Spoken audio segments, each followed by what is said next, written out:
คนยังอยู่ข้างไหน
ปล่อยเลยบุญน่ะ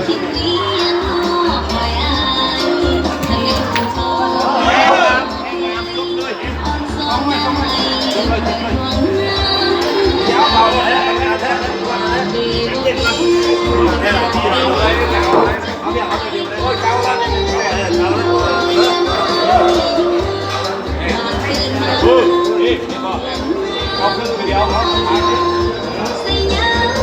เห็นบ่เห็นบ่เห็นบ่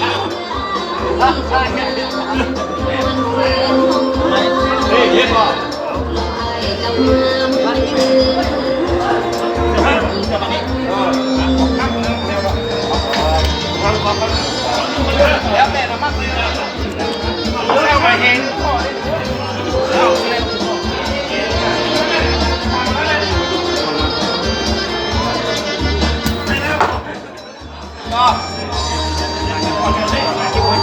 ปกติเราตีขาดจังหวะเลยแล้วปกติเราตีขาดจังหวะตีมันจะโน้ขาดจังหวะว่านี่เลย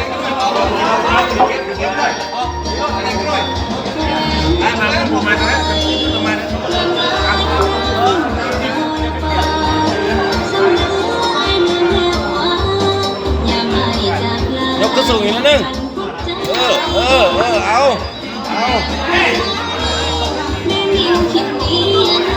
ดีเจมเอาไปเจ็บเส้นทีเดียว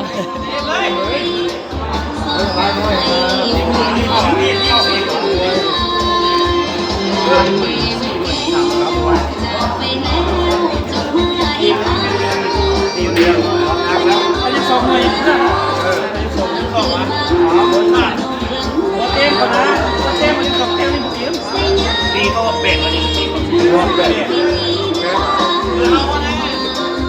เขาว่าแข็งหรอวะ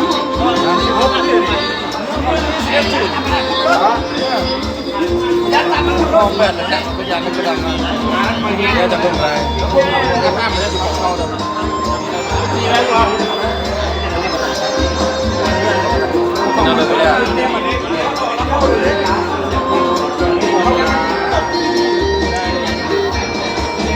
ย